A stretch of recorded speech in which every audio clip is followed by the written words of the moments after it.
Hello there, and welcome to ScreenHour with me, Mikey.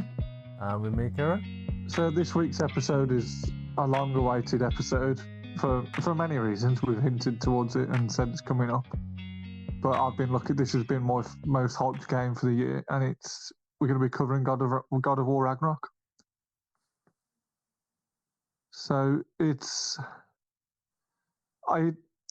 first and foremost, I've literally been, as I say, I've been waiting for this game all year. It's been my most hyped game, purely just because, a bit of background, I never really played any of the God of Wars before God of War 2018, like a lot of people. And as God of War 2018 is a near perfect game, but this is not to besmirch like God of War 2018. But every little minor thing you could complain about, they've just perfected in Ragnarok. Whether that be one of the very few minor things was the enemy variety in Ragnarok isn't that wide really. Where in Ragnarok, there's so many different more enemies to encounter and therefore make you think. There's this story. Every character has more of an arc, don't they, Kieran? Yeah. And the narrative is a lot more rich. The gameplay is more smooth as bloody Lurpak. Honestly, it's beautiful. I'm struggling. I completed the main story yesterday, and it was like an addiction playing that game. It was, if I wasn't playing it, I'd be like, I'll be good when I play and also, I just haven't played anything else since I've got it on the 9th of November, so nearly a month ago, and I've played it every day for at least 2 hours. That's a testament to how long it is. Yeah. I haven't really played anything else. No, I completely second that. It's, as soon as I got it, it's all I wanted to play and it's all I ever thought about. I'd go to sleep thinking about it. I'd wake up thinking about it. You know, it is an addiction because it is so good. And as you said, like the sort of niggly things you could possibly complain about in the 2018 God of War, everything's been smoothed over better in this one. So, like, just for a very simplistic approach of looking at it, Freya, Brock, and Sindri, and even Mimir in his own right, they have become such more fleshed out characters in this one that they're like arguably the best bits of the whole game. They really like make the game what the game is. I mean, no offense to Atreus or Kratos, but they're like, I don't know, yeah, they're just incredible. It's the games. Like, I had my spoilers. You have life going on, but when I had downtime, it was like I'm playing God of War. It wasn't like if I'd watched TV with my partner and we cooked food, or it was even TV shows. Unless it was I haven't watched any other I haven't watched any really TV shows apart from what we've covered prior on the podcast last week or so. Last week. It's the other one is that it's the villains, and this is as usual very non-spoilery because again we recommend the game so much and wouldn't want to spoil it for anybody who hasn't completed it yet at all. But the villains are really fleshed out like good villains should be, especially towards the end of the game. There's a lot of beats which happen, but on top of all that, and the 2018 game had this, but the side missions or the favors or labours they like to call them, they weren't very prominent. It was more so just do this what spirits asked, or go get something for Brock or Sindri.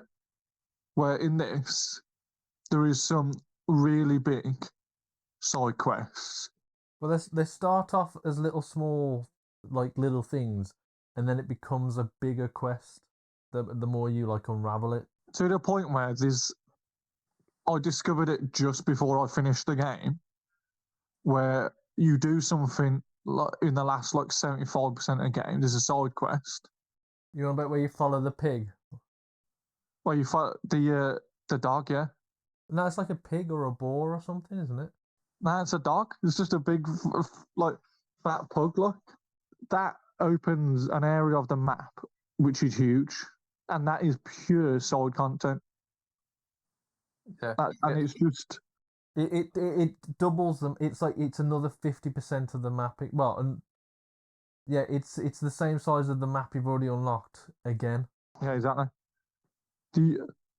So to get a bit of background about the narrative. So to be fair, if you listen to this, you probably played God of War 2018, but it picks up. I don't want to say straight after God of War 2018, but of all the consequences which happen in God of 2018 on the main story points are very important, and it does pick up after that. Actually, yeah. Disclaimer: play God of War 2018 before you play this, because you need to know the story. It does a good recap, but like if you hadn't played in 2018, you're not going to really appreciate it. Yeah, because you need to understand what Freya's beef is, what's her problem with Kratos. Yeah, you get that. You get that, but I don't know.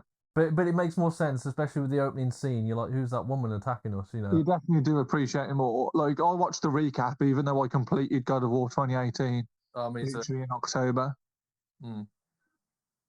But it picks up a couple of years after Fimbul Winter has happened, so Ragnarok's coming. Yeah, so Fimbulwinter in Norse mythology, Fimbulwinter begins just before Ragnarok. And Fimbulwinter is said in the prophecy in general Norse mythology, is after Balder's death. So that's, and the triggering of Balder's death again happens. We're gonna. I'll just straight up spoil. We're gonna spoil God of War 2018. We're gonna spoil God of War 2018, but at the end of the day, it's 4 years old. And if you listen to a God of War Ragnarok podcast, you've probably played 2018. Yeah. So yeah, Kratos. Spoilers for that. Kratos kills Balder for defending his mom from Balder killing his mom, who's Freya. Yeah. Freya, even though he acted in self-defense of her, is obviously not best pleased because it's her son, even though she's defended. So their relationship is very, I don't know, torn at its best, shall we say, and very volatile. Yeah, Freya was like, I'd rather die at the hand of my son than let my son be killed. Exactly. So that's how the game picks up. Again, Atreus is probably 15, 16 at the very most, if you want to put age on him. Yeah. Where in the first game he's what, 10? Yeah, he's 10. He's a proper, at the very most, is 10. Yeah, he's probably 8, mate. 8, between 8 and 10, shall we say. Yeah. If the first games, I don't know, I think I'm paraphrasing from other podcasts, probably like kind of funny games. If the first game of like the Norse mythology 2018 is about him finding his humanity, Ragnarok is about him being a father. Yeah. But even 2018 God of War is about him being a father. He's no longer the god of war. He's just a father. But with Ragnarok, without spoiling it too much, he has a bigger arc. He's actually a dad in this one. Well, yeah, you definitely feel the emotion more, I feel. Yeah, I'd go as far as to say he's a father in the 2018, but he's a dad in this one. Okay, yeah, I get your distinction. Yeah. Yeah. So all the prior to 2018, my understanding is, and don't get me wrong, they're quite epic in their own right, and they are cool. This is why they've got their legacy. But it was more so just like epic cutscenes, the other ones before 2018 Norse mythology reboot type of thing. Yeah. Where the last 2 games have been a lot more emotional, narrative driven, a lot more stoic, but still having absolutely epic boss battles with fights and set pieces. And as you can imagine, this is him killing the Norse pantheon of gods.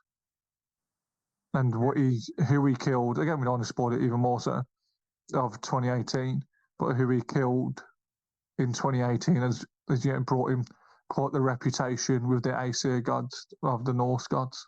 Yeah, because Kratos is from Greek mythology. Yeah, well, Kratos himself has been invented, but yeah, Kratos is the Greek lands, yeah. Yeah. So, yeah, that's on. If we're going to talk gameplay specifics, so it's quite interesting because I played 2018 to get hyped for this, and as I mentioned, I completed it in, I think it was like the very start of October. Yeah. And it's incredibly smooth and it holds up. But just the little things is improved on. So now throwing the axe seems even quicker. The axe and the blades have elements on them, which, that's not a new aspect, but being able to charge those elements so you can do better damage with that. On top of that, the synergy between the Blades of Chaos and the axe is really good. And the skills you unlock with them were even better. I think the teammate fighting as such with your with Atreus or somebody else who might join you, fighting with them, that feels far more fleshed out. It feels more sort of synchronized. Yes, 100%. I fully. And Eric Williams, the game director, I listened to a similar a podcast, kind of funny, that he was saying how they really wanted to put a lot of effort into that to make it feel fleshed out more. And he was saying it was hard, but it's really worth it. And Kieran's right in the sense that on the first one, you'd see Atreus just hold him with the bow every now and again, and on your command, obviously, with square, he'd shoot him. But with the companions this way, with Atreus, he's actively more getting involved as you progress the skills more. Yeah. And on top of that, the arrows are used a lot more for not just puzzles, but also they seem to do a lot more damage against certain enemies, or your timing of it. Mm-hmm. On top of all that, not so much a moment-to-moment mechanic gameplay, is the gear system's been overhauled. And there's a lot more armor, and the armor seems more purposeful to a gear build. Yeah. Where, I remember, I think the general consensus, people have been comparing it to Assassin's Creed Valhalla, where you can just have one armor set, and if you like that armor set and you like the way it plays, you can just keep upgrading that until the end.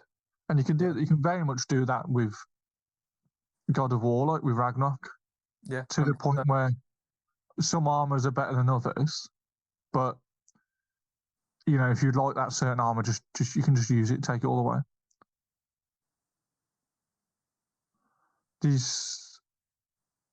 On top of that, is the new rage abilities are cool. The new rage abilities aren't just. Yeah, what is this, 3? It's 3. Yeah. So you've got Valor, Fury, and what's the other one? It's just straight up. Is it just straight up rage?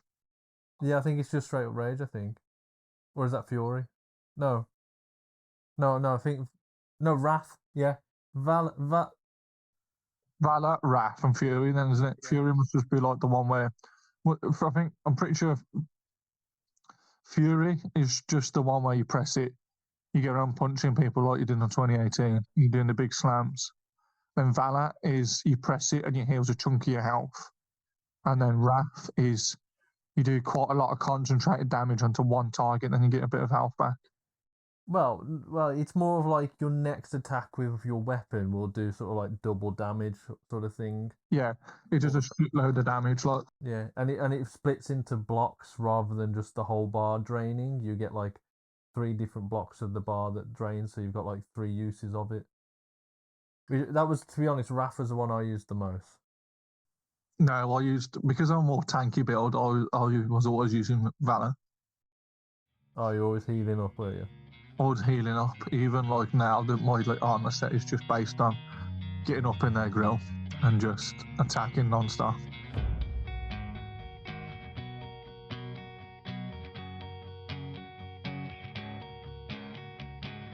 Without getting into non-spoilers, well, I'm still in non-spoiler territory. I liked Horizon. Horizon's probably my second favourite game of the year. Yeah, it was a tough call for me, but once I finished this game, it was easy. Yeah, it was. It's an easy thing. It's an easy, I don't know, decision to make. But the reason I say I like Horizon was because it was a great game in itself. But game wise, I can't remember a game which made me like this upset. Like it was pretty emotional. Yeah. Whether it'll be, generally I had some good chuckles, but like I've had some really heartfelt moments and did legit cry a couple of moments. If you don't have those heartfelt moments, you don't even have to be a game. You just gotta have a heart to feel those moments. Yeah. And you got to understand the story. You got to understand the struggles that they've been through. You know, the character arc, their story, and how they've got to where they are, and then what makes them say or do what they do. You're like, holy shit! I never would have guessed that they'd said that or done this. You know, in the 2018 game or whatever. You know, so yeah. It's just a simple thing such as Atreus saying, "Remember our promise." Yeah, exactly. And that whole section, which we'll probably get into in a bit, but yeah, these, I don't know, there's so many little things which make me. So another one makes me really like it, and the one I really quite like about it is the story length itself is like great to the point where, like I say, I played it like a month straight, and I've only just finished it. And I'll get into particulars after spoilers, but they've said they're not going to do a DLC, which I'm kind of gutted about. But what I'm not gutted about is the end game content they've got for once you complete the main story makes a lot of sense and doesn't not feel like busy work. yeah. I think what is it? Santa Monica Studios.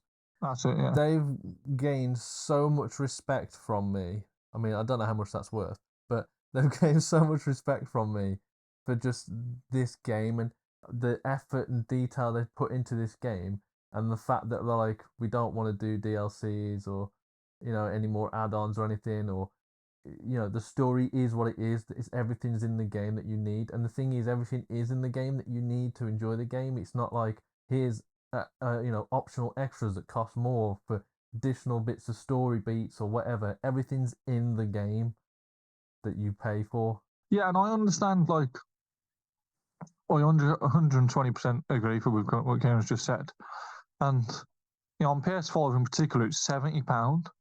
But if I had to say to somebody this year, if you're only getting one PlayStation game, it would be this game. Yeah. Let's say, for instance, I don't know, you had loads of PS4 games and you just like, I don't know, for some reason came into a PS5 without many PS4 games whatsoever. He was like, I only want to get one PS4 game. And, it would be this.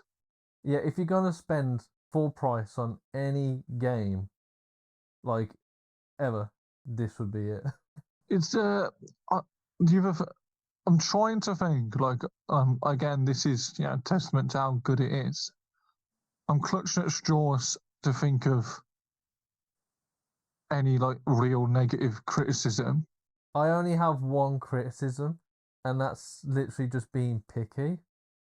And that was I wanted more Norse accents for the characters.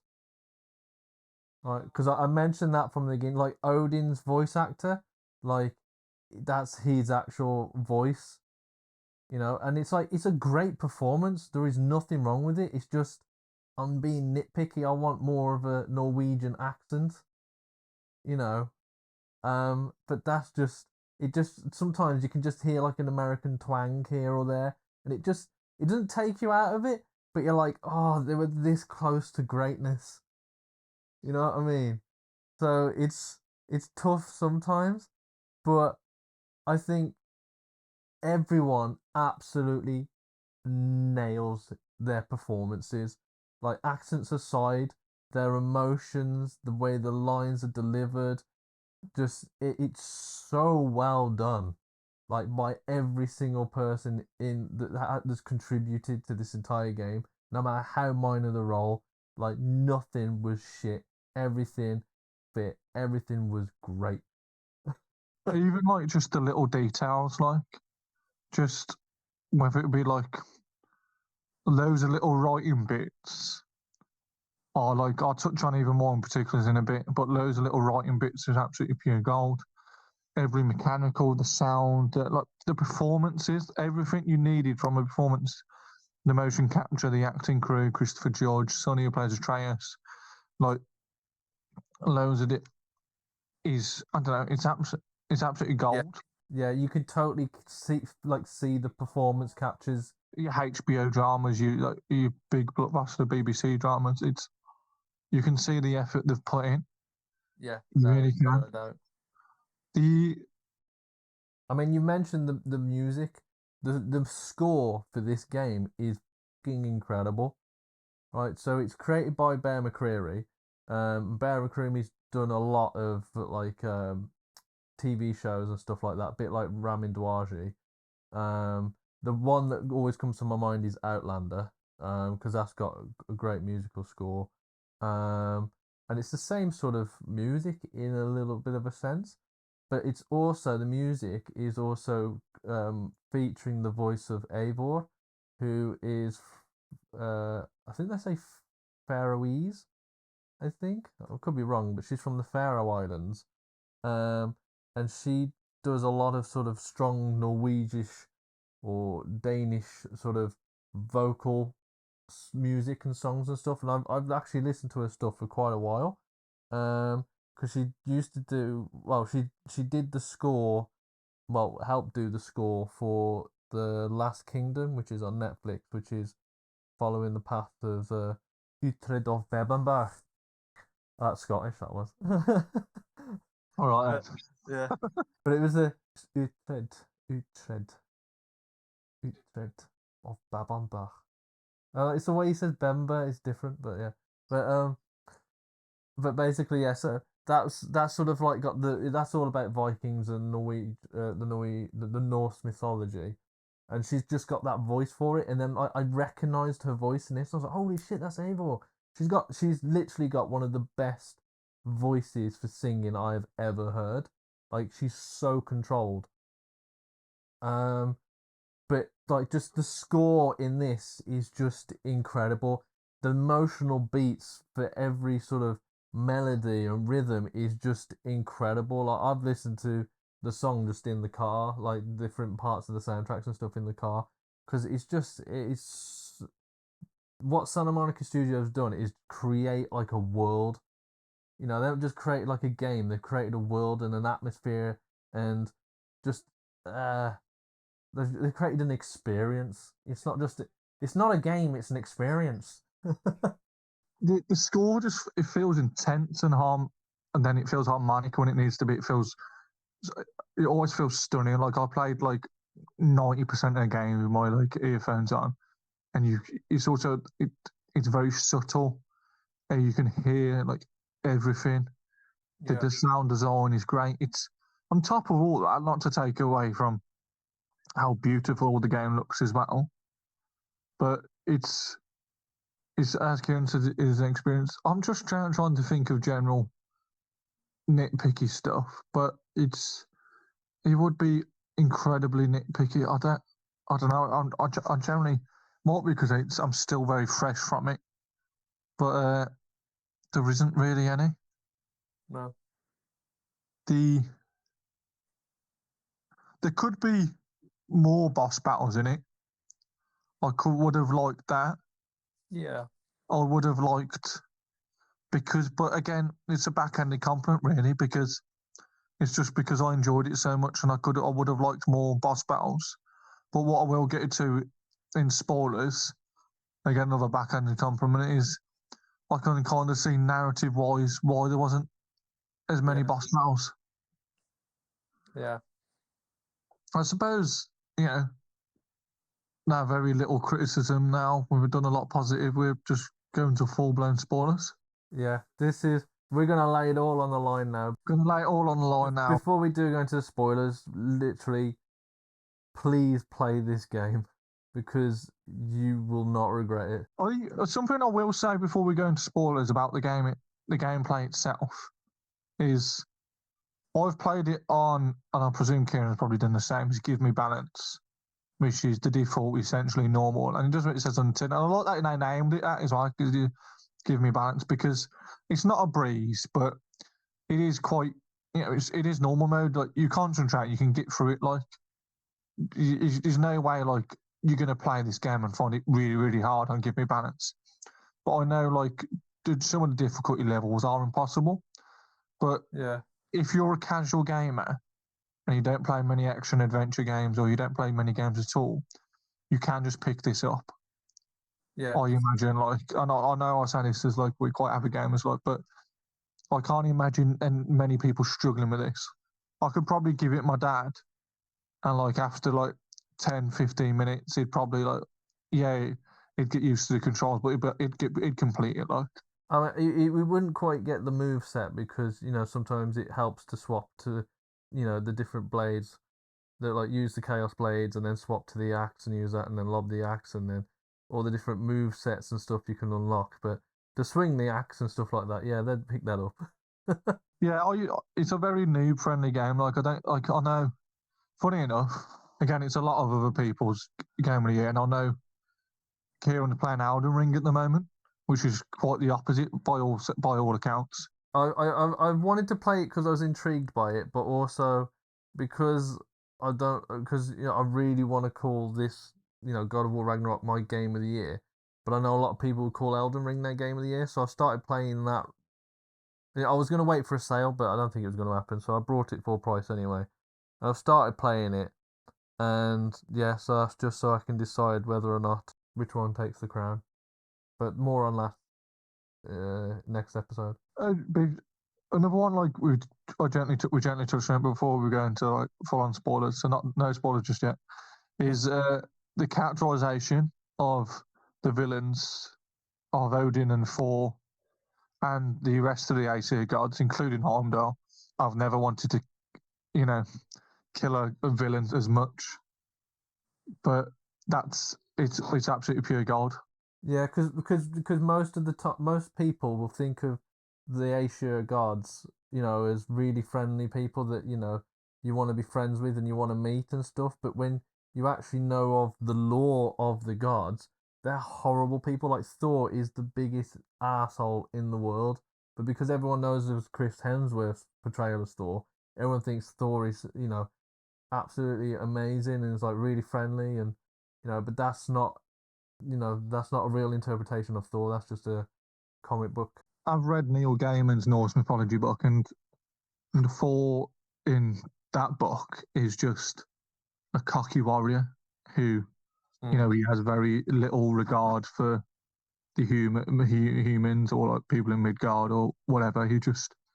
And he very rarely gets put in his place. And this game again executes that rather well.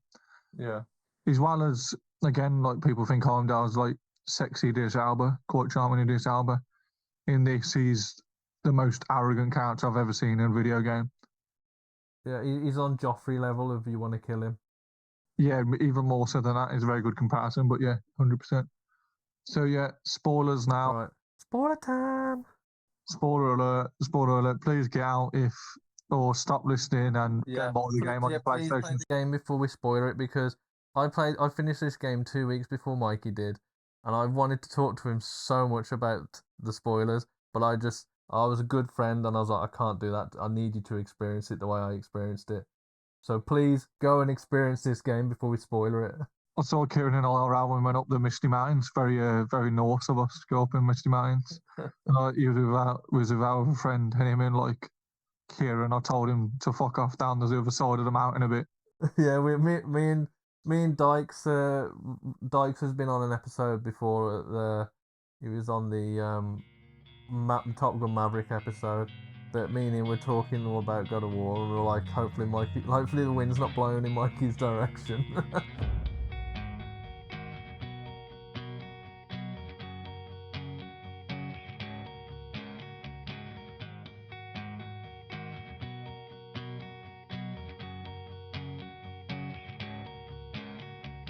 That was probably the best twist I've seen in a video game, full stop. The tier twist. Yeah, to be honest, I didn't see it coming, and I'm always someone that sees these things coming. You're the cocky someone that says, I everything saw that coming. predictable. I saw that coming, or whatever. And you always say that. And this is like one time for a long time I haven't heard you say that, because it's true. Yeah. And I like to say not frantically today, when I've had time today, and like a bit of last night I did. I was looking at hints of, like, if they hinted towards it, like little drops of that. So, obviously you're in spoilers, so I presume you know the bit we're referring to. But if you're a mad sod and you don't know, or you want to recap, is the last 2 hours of the game, of the main story, things go a bit tits up.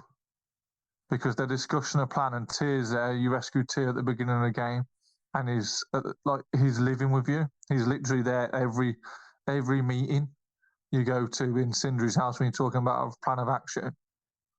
Is we're doing this, we're doing that, and Tyr's there all the time. And turns out Tyr's Odin, and what spins that off is Loki, or aka Atreus, comes back with a mask, which is what Odin really cares about. What Odin wants to know, the infinite knowledge, and you can do that via the mask. I'll go for the crack. Loki go for the bum crack. The crack in infinity. Loki comes back home with that mask, and Tyr's like, "Oh, it's all right. We just take the mask and we just go this way to Asgard. I know a secret passage." And Brock's not having any of this. Yeah, well, I was like, even myself, and then Kratos says it, and he goes, "You've had a fucking way to Asgard all this time." And I was like, yeah, too right. I know he's a pacifist, but why is he saying?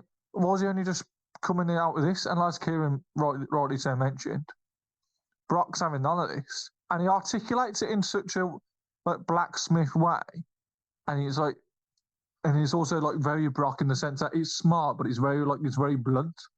Yeah. And he says something along the lines of, something's not right. He says, no, Atreus deserves that mask. He's earned it. And he says, the bits aren't welding together right. Welding together, true. That's what he says. Yeah. And he kicks off, and then Tyr stabs him, and he turns into Odin, and shit goes down. Yeah, it took me a while to realise he'd shift to Odin. If you know what I mean? Because, like, I saw him shift from Tyr to Odin, but I was like, wait, did he really just fucking stab Brock? Like, is Brock dying? Did Odin just kill Brock? Wait, was Odin Tyr this entire time? So, it's like I said, I've been looking at hints towards, like, is the ways, and now, like, in typical like twist fashion, the writing's so good for it, and there was. So apparently, a really like subtle little thing they've done, which is cool, is that, do you know when you go to Alfland, wherever what round that is, Alpine. Yeah, it might just be called Alpine, to be fair, you're Alpine. Is when you rediscover the shrine there, which is Grower's Secret, or Goa, yeah, Tyr's with you there. And if you remember, there's this weird bit where Tyr's really entranced by it, and he's like really like fascinated by it, and he's looking into it. And then he like walks backwards and he trips over Atreus. Yeah. And it's just stuff like, why would he be so bothered about that? He's really like intrigued by it. There was a simple bit of Tyr goes, Grower lied, right? Yeah. But every giant can look into the sort of memorial murals, and so every giant should know the actual truth. So if Tyr's a giant, why is he saying she lied? Because this Tyr isn't an actual giant. And then on top of that, like a really big one, and I thought to myself, yeah, that makes so much sense in hindsight now. Oh, you probably spotted it, so you're quite keen observing that stuff. So when Freya, again, which we get onto that because that's very beautifully done, but when Freya has her face turn and she comes back to the house with you, and she first meets Tyr, only Odin, obviously, like, and Freya particularly obviously now hates Odin. Odin's pet name for Freya was Frigg. Yeah. And Tyr calls Freya Frigg, and she goes, "Don't call me that. You know I hate that." Yeah. So I noticed that at the time, but I didn't realize, it was Odin. I was just sort of like, that's weird. Why is he called a Frigg? Like, her name's Freya. Her name's, yeah. It's just one of those things where, like, when it happens, it wasn't like, oh, that's corny. Oh, that makes no sense. It made so much sense.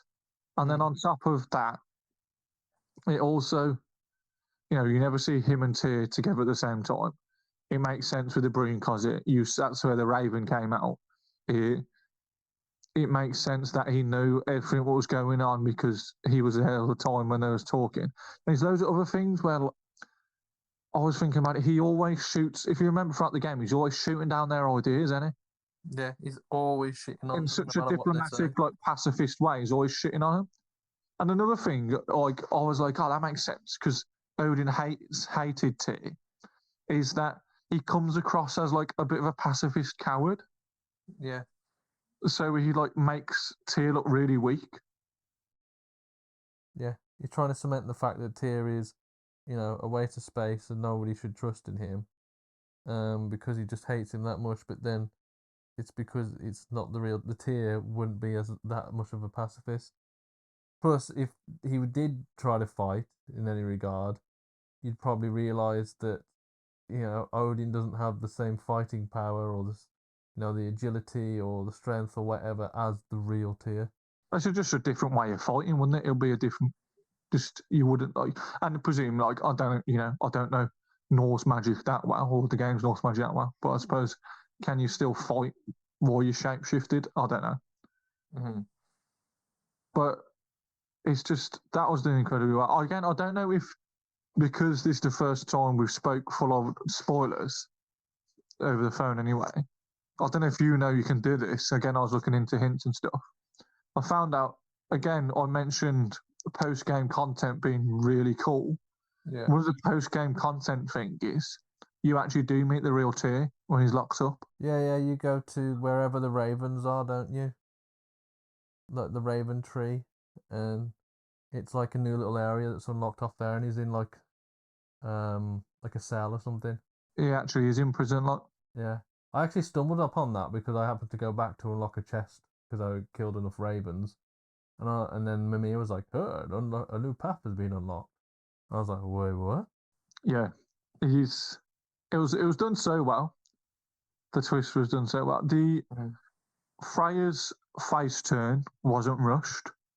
Now, Freya is hands down my favourite character. I think my favourite character. It feels weird, like, because it's hard to say that because I feel like Kratos should be your favourite character, but I almost feel like even though he has so much growth, and because he's so subtle and he's great, I almost feel like because he's such a subtle, chilled out character in himself, and he doesn't say a lot, but what he does say is very meaningful. I feel like he's the soundboard for other good characters to bounce off, like Freya. Yeah, like I feel like Kratos, Atreus, they make Freya good, but then Freya makes Kratos look good, and then Atreus makes everyone else look. Everyone bounces off each other for sure. But I really like Freya's character arc. I like at the beginning of the game, she absolutely hates you and wants to murder you, right? And then how that sort of progression changes of how she decides, who's at fault. Odin, let's work together. And there's no romance whatsoever between Kratos and Freya, but I don't know. Part of me was holding out. Yeah, part of me was holding out, but I like that they don't do that. I feel like it would have just been like. But I like that it would have been there's too that much. kind of will they, won't they? But at the same time, it's not like there is even the option. You know what I mean? It's not like, if it never happens, it's like, well, why did you think it was going to happen? They're just friends. Like, To quote Madness, it would have been too much too young. It would have been like, why would it need that? Like, it would have need so much more gameplay for that to even make sense from him, from at the start of the game, like you say, her trying to kill him, and then what, at the end of the game, them kissing and making up again. Yeah, it would have felt like an absolute cop out, but I like that they didn't. That they didn't do that, because in my head, I sometimes think, oh, that would have been cool, but when you actually think about it, it's like, no, that would have been really bad. It just wouldn't have made sense at all. So I like to think in the fan fiction of it, later on in the story of my mind or whatever, it does become a reality of something because of how they work together. But because of her face turn, as Mikey puts it, where she becomes, good and on your side again, she becomes a new companion, and she is incredible to play with. She's a lot more capable. I feel like she's a lot more capable than Atreus, and her. I think when you upgrade the Vine, she has a full-fledged skill tree, like Atreus does. Her Vine skill tree is so it's the synergy that you can line up, a good heavy axe attack when someone's grabbed by that or whatever other chains. Mm-hmm. And another element, we'll get to in a minute, is the third weapon, but is how Freya just her face turn that mission, and like how her rage, and then she calms down, and Kratos again, just the guy who plays him, Christopher, just the amount of acting he does, but it's not hammed up. It's not over the top. It's just whatever it needs to be in that moment. Like, oh, definitely. It's when he needs to be absolute full of rage, he does. And like how he's talking to Freya, and he's just explaining why he did that. He says, I do not regret saving your life. He says, but I should choose, if you want to choose life or death. I regret. He says, I should have not took that choice from you. Yeah. I know he says, I'll always save your life, which is like a very lovely way to a degree, a very lovely way of putting it. And like he very well puts that. But yeah, that again, I said about my criticism, them not having a lot of boss fights. Mm-hmm. And like Kieran very well touched on it, very non-spoiler-esque, is that despite the game being called God of War, Kratos is just trying to be a dad in this one. He's trying to be a dad, but spoilers won't make. It's not Dad Simulator. It's it's an action game, and narrative beats and the way the world is turns him into killing many creatures on the way and gods. But the reason I say about my little criticism is that I would have liked more boss fights, but he's trying to turn a new leaf. So he wouldn't be killing it. He wouldn't be going out his way to kill more than he has to. Yeah. For unnecessary reason. And even the Heimdall fight, and I've not, like I said to Kieran, leading up to it, he'd already completed, like he mentions. I really wanted to kill Heimdall, but even that scene, he knows the weight of what happens if he kills Heimdall, and he's trying to get past from him just like brutally killing people. It's because of the story. It's because of when he meets the Norns. It's the way. Just there's so many different little story chapters that happen that are just incredible in their own right. So meeting the Norns, basically that's when you find out where they say Heimdall's gonna kill the one they call Atreus, or no, it's gonna kill your boy or something. They say, and that's just like oh shit. So, but Kratos doesn't want to kill anymore, but at the same time, he needs to kill Heimdall in order to save his son. And like like Kieran says, like most people, to save his kin, never mind his son or daughter, his son in this case, he definitely would. So he's like, yeah, I was trying to be a good boy, but I will kill Heimdall to protect my son. Yeah, but killing Heimdall is another trigger for Ragnarok. Which, as you know, spoilers, humanity's father Ragnarok is the end of the Nine Realms. Yeah. Oh, most definitely the end of Asgard in that place. The other thing I like, which is, I don't know, if it wasn't as well written a story and the way everybody's fleshed out, I would have felt more that a lot more people would have died, like quote unquote good guys. So good guys wise, technically, it's only Frey's brother who dies. Freya's brother Freya. Yeah, Frey's brother Freya, or Free, however it's pronounced, and Brock. And then again, like I said about good the villains are, and very loosely, in his last 2 minute face turn, Thor dies.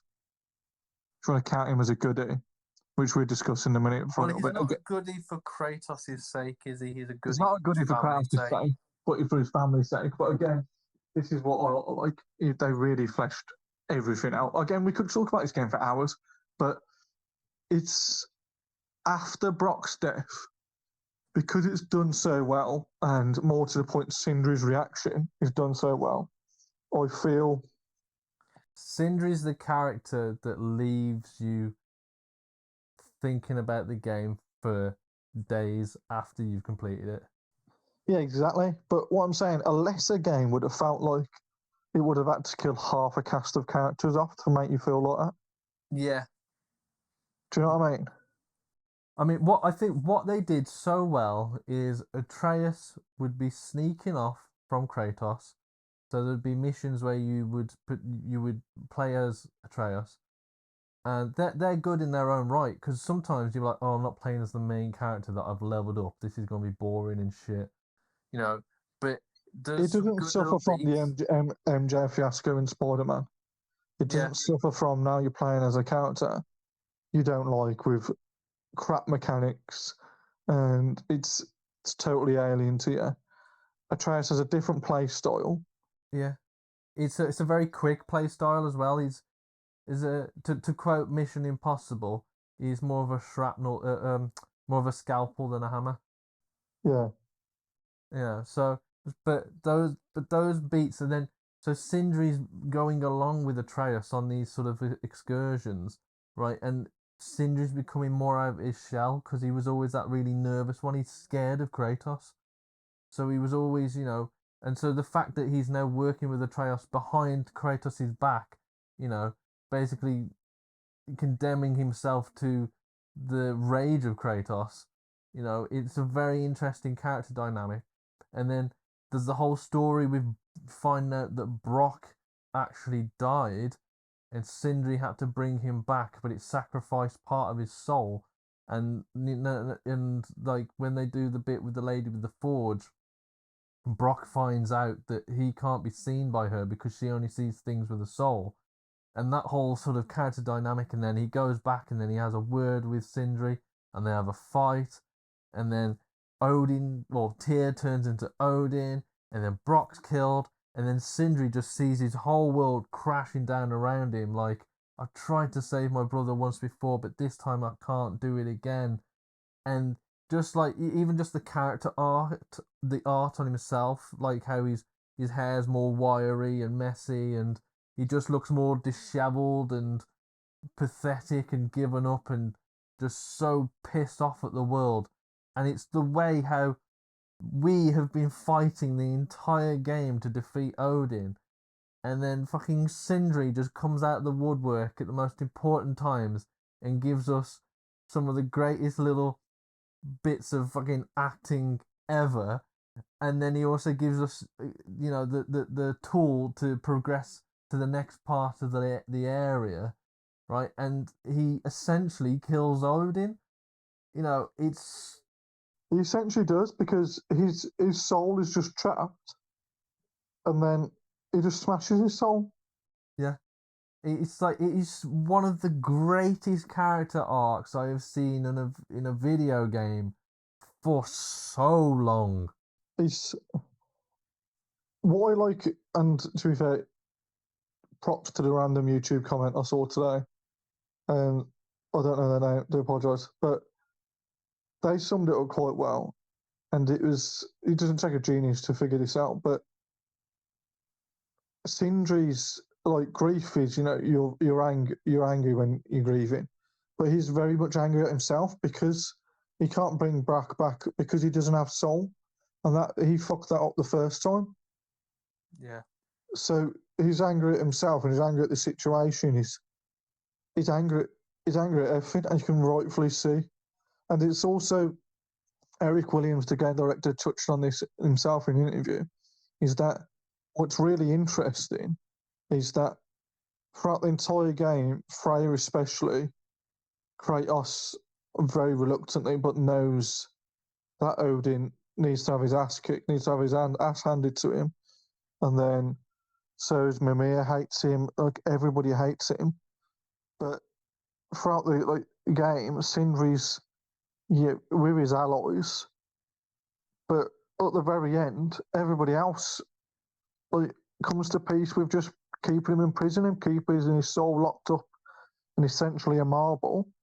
Even Freya, who calms down, is like, you have no hold on me anymore, fuck you, type of thing. And it's Sindri who's the most wounded from Odin's consequences, because he's literally killed his brother hours ago. Just kills him, just smashes his soul. Yeah. It's like he says, I'm paraphrasing from Eric Williams, but it makes so much sense. But it's also at the beginning of the game, you not saw it coming, which makes it even better. Yeah, exactly. And that's one of the big changes from God of War 2018 to God of War Ragnarok, is Brock, Sindri, Freya, all those characters in the original game, they're great in their own right, but there's not enough of them. There's not enough character arc, characterization, or anything for them there to play with. It's more about Kratos and Atreus. Whereas in this one, the ensemble cast have a lot of their own time to flesh out their characters. And it's so welcomed because it's created, one of the best games we've played in a long time. Oh, 100%. So even Mimir, who in the first game is more of just an exposition character who's just quite charming and funny. Yeah. Where even more in this, he has his own character. Don't get me wrong, he has his reasons why to hate Odin in 2018, but he has even more of a reason to hate Odin. Because he's been in prison, and he has to bring him back to life just as a head. It's a right enough reason to hate somebody, I suppose. Also, he has a side mission about discovering being in love with Sigrun, the Queen of the Valkyries, and what was that like for him. Exploring that is quite, it's quite a fleshed out side mission in itself. Yeah. And not to take away, this is the main crux of the story, but this is to say how good everything else is as well, is just Kratos and Atreus' relationship has come on leaps and bounds. They're the synergy team they wish they could be at the start of 2018. They flow more, they actually communicate more. It's not just gruff and grumbles from Kratos. Yeah. He's like being more of a parent. And as the story grows, it's more so, especially towards the end, about them both trusting each other. And as Kieran touched on, they're making that promise that even when they're not with each other, they'll think about what the other person would say to them, and have their voice in their head and just think about them. Yeah. And it's such a heartfelt moment, that is. And it's a good prophecy for life as well, regardless of the game. If you're in a situation in life, you might be thinking, I would do this, but do you think if that one special person or the person you're thinking of or whatever was with you, what would they do in that situation? And it sort of rolls you up or calms you down either way. It helps you think more clearly because you've got 2 points of view, because we all know what we would want to do, but then you think, well, if they were here, they would do that. Is that the right thing to do? Fuck, I think it might be. and it just helps you live a better life, really. Yeah, exactly. And it's like, it's, as Kieran said, it's just sound of voice, and it's very heart. It's quite heartfelt as well, because it's not too far fetched in a game where you're killing, trolls and dragons and stuff. Mhm. It's very emotional and just makes sense. Yeah. And that's what they like. That's what makes the relationships in this game so good.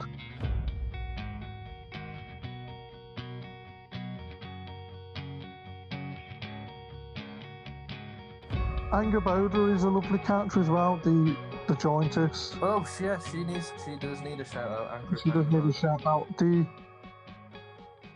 Her level is a level like Eric Williams again. I remember in the interview today I watched. He says he knows that can be a decisive level. And basically, it's just that the pace of the game slows down quite a bit. Yeah, I'd argue. I will say that when we get to that level, I got a bit bored. I was like, this is dragging on a bit. This is a bit boring. I don't know where it's going. But then towards the end of the chapter, as it were, I was pleasantly surprised. I was like, you know what? I actually enjoyed that. That was really fun. And I learned a lot about Angry Boda, and I learned a lot about the Giants and Jotunheim. And, it was actually very interesting. And so I wouldn't change it at all. It was just, I think I was just a bit bummed out I couldn't play as Kratos. I think that was the only reason to begin with. But then when I understood where the story was going, because right at the beginning, you're picking up plants or whatever for, I don't know, 20 minutes, and it's like, oh, come on now. I think that whole bit is probably, I don't know, it might not, but it really felt like 2 hours. Yeah. But as Kieran says, the amount of lore it gives you and introducing such a fun character, and it's nice to see, like, considering again, like, we love the dynamic between Kratos and Atreus, but it's a totally different dynamic and like chemistry with Angerboda and Atreus or Loki. Because my brother came to visit, and I got him to do a playthrough, like, from the beginning. Yeah, he didn't complete it, but he got to the Angry Boda bit. And I said that Angry Boda reminds me so much of Zendaya's Mary Jane. Yeah, I don't know. I can see it. I don't feel like she tried to do that, but her like smart ass, but also like quite. Yeah, that's what I mean. Yeah, Demeanor, like, yeah, she's quite fun and capable, but she's very smart aleck also. Yeah, but also very vulnerable. Yeah, exactly. Yeah, it's another. Like we touched on the gameplay. I didn't think there would need to be a third weapon because because how many skills there are for both the Blades of Chaos and the Leviathan Axe, and like similar to 2018, you upgrade them and then you unlock more skills for them. And because you get the Blades of Chaos at like 60% for through 2018, it was nice to have both of them from the beginning and whatever. But the Dropner Spear is so, I don't know, the dynamic of it, of using the explosions, and it plays so different. It's so much more quick. Yeah, you think between the Leviathan Axe and the Chaos Blade, you're like, what other weapon do I need? But this, it fills the hole you didn't know was there. Exactly. And also on top of that, I remember, again, Eric Williams points it out, and I was like, that makes so much sense. But after you get it, you try it out after you with Brock, and you're just absolutely wrecking out. And Brock's like, you're pretty good with that thing. And he doesn't say, duh, Brock, I'm a Spartan, because, that's not very good writing, but it says, I'm a Spartan, this was the first weapon we used to train with. Yeah. And it makes, to be fair, Kratos is Kratos. If you chuck any weapon in his hand, he could probably kill you with a bath sponge, like. It's so much intuitive for him, and he's just wrecking house.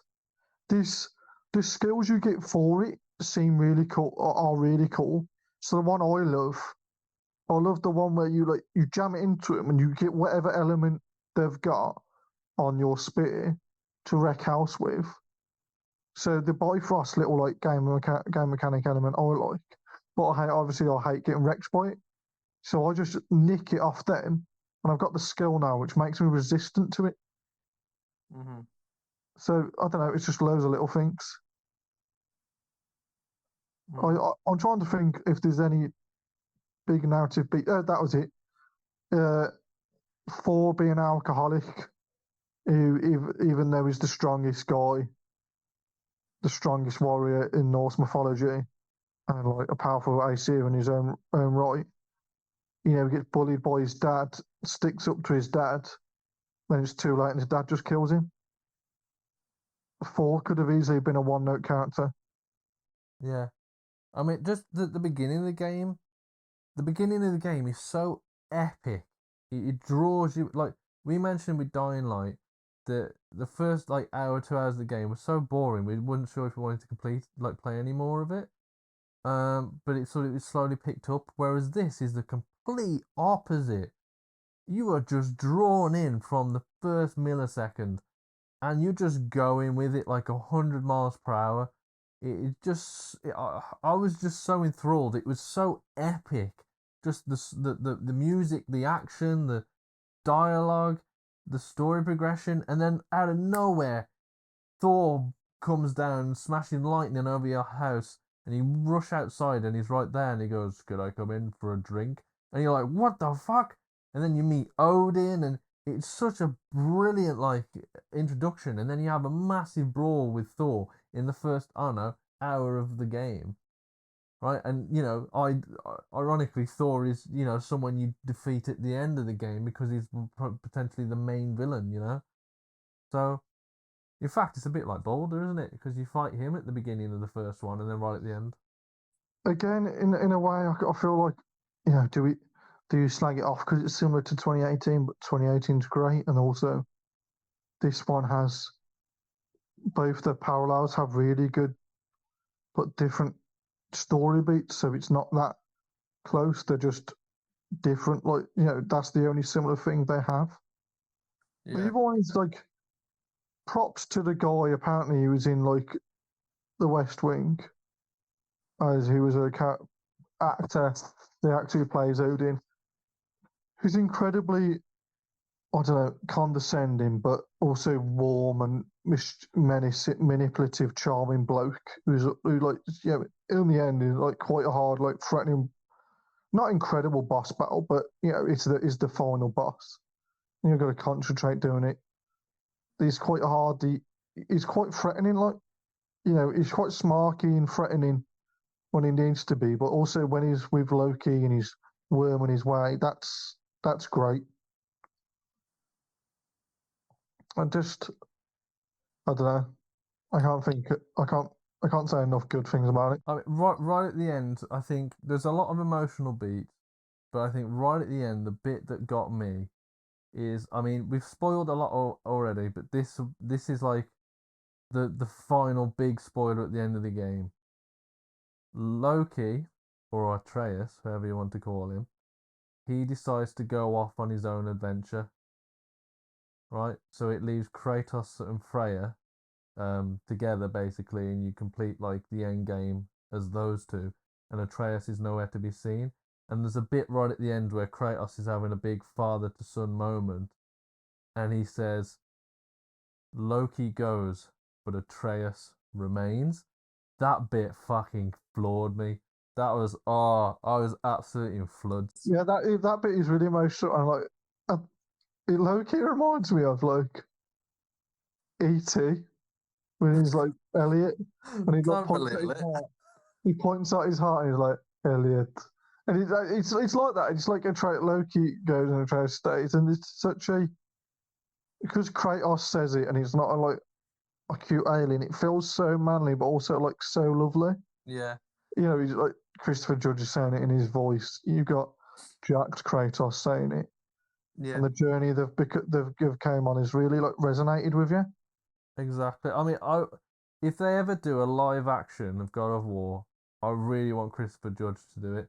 I don't care if they've got to put him in whiteface, with all the ashen look all over him, and then the red swirls. I don't care. He was fucking born to play this role. He is so good. I tell you what, like the whole game is alluding to Kratos is going to die. Loki / Atreus. Well, at the end of the last game, you basically are told, you see Atreus stood over a dying Kratos in one of the murals. Exactly. So, like, even before you switch on Ragnarok, you're like, bloody hell, I remember that. Yeah. And as again, Eric Williams says he wanted, like, basic maths is like, how did you decide for how long you want to be playing as Atreus? You didn't want it to be like a switcheroo, and like hoodwink people.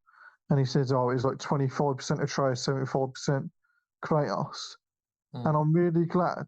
And this isn't like just like besmirch Atreus in any way, because it's so like, he's such a like, he turns out to be like a young man who has everyone's best interest, quite a selfless bloke, but he makes mistakes or whatever. Don't get me wrong, and his gameplay's fleshed out. But I'm so glad it's not like Red Dead, the original Red Dead, when Kratos dies at the end, and then all of a sudden, the rest of your game you're playing as Atreus. Yeah, I mean, I was sad and emotional. Like, I felt lost. I didn't know what to do after playing Ragnarok. But after Red Dead 2, I was just depressed.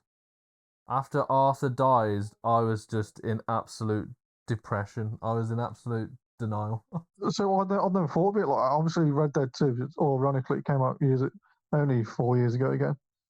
What a year for gaming. Spider-Man, Red Dead 2, God of War, 2019. But it's both Red Dead games do it. I never thought of it like that, Kieran, but you feel like I would have just felt tamping, like I just felt depressed, but it makes so much more sense. I don't know. I mean, of all the games I can think I've ever played, the games that have like stayed with me afterwards was Witcher 3, Red Dead Redemption 2, and God of War Ragnarok. I mean, I'd argue God of War 2018 stayed with me, but it didn't stay with me as much as those three games. I mean, even Cyberpunk, that stayed with me afterwards. Like, I really thought about, like, because of the different end choices you can have in that game, and I was like, what's gonna happen to my character now? Or oh shit, my character's dead, or my character's gone off to do this or that, and it sticks with you, especially when you create your character, because it's like it's you, or someone, But when it's you're role playing necessarily as someone else, that's when you really start when it worries you a little bit more. But yeah, when Arthur dies from his tuberculosis, because that was so well done, because it's such a slow deterioration, and it's happened. Like the bit where he's in the doctor's clinic and you find out, you're like, oh fuck, like why are you doing this to me? And then when he does die, and then you visit his grave as John, you're like, oh fuck, I'm so depressed. But then in this game, you don't have that level of depression. You're just really sad, and you really feel for the characters, the journey they've gone through. And like, Kratos has shown a lot of his emotions in this, like more emotions than we've ever seen, really. But he's still holding back so much. There's so much left unsaid from Kratos. It's all just, yeah. It's like he doesn't need to say it, because you know what he's thinking. You know what he's thinking, but he says enough. Like, it's not like he doesn't. It's not like he's cryptic or whatever. Yeah. He says enough, but as you say, like he also says enough for you to work out like what he's feeling. Exactly. And also, like, his motivation for the end game is, Odin mugs him off towards the end of the game. He's saying, like, worship. He says, no one's ever worshipped you. Like, who's ever prayed to you? You're not heroic. Like, no one's really getting behind you. And at the end, like, he sees his shrine, and it's the one Angerboda, and he's rewrote his fate. And he's like, people do worship him.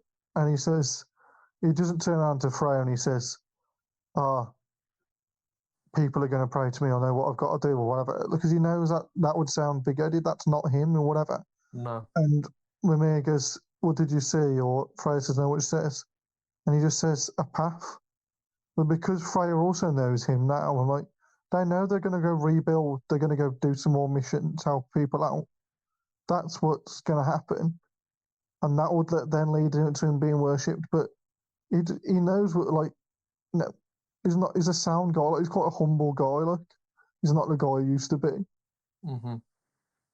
But like, you know, like, don't want to talk about like favorite games of all time. It's like Kieran says, Red Dead 2. It's as story games. Red Dead 2 is a good shout. Witcher 3. It is a great game, but never resonated with me in the same way. Last of Us 1, narrative-wise, it probably goes toe-to-toe with. Last of Us 2 is like narrative's really good, but it's not as good as Last of Us 1 in my opinion. Uncharted 4. Oh, again, Uncharted 4 is a good one, yeah. Uncharted 4's got a good narrative. It's similar payoff to that. I mean, even the Horizon games, Zero Dawn and Forbidden West, they don't quite hit the same emotional beat for me, but still, nonetheless, they are incredible. Yeah, but it's definitely up there. It really is. It's like this. It's just fun as well. Like I know, like it says, we haven't said that enough. I don't feel like it's just a fun game to play. Like I don't know how like I don't know if you can actually. I can't see how many hours I put into it, but I'm probably going to guess it's like probably like 50 hours maybe. But I'm looking forward to doing the rest of the end game content. I want to kill the berserkers. I want to see how I get on with Musselheim. I want to level him up to level 9 because I think I'm on level 7 at the moment. And can you? I'm not sure. Can you actually take on Ragnarok? No, I don't think you can take him on. You can like again, there's secret bosses. So I haven't killed all the dragons. I haven't. Do you know the new Valkyrie Queen? Yes. You can fight her in Musselhelm. I can't remember her name, but yeah. Ghana, or it's GNA. I don't know how you pronounce it. Yeah, GNA. Ghana or Gina. I don't know. Yeah. I don't know how you would. But again, mad stuff I want to continue doing with it. Mm.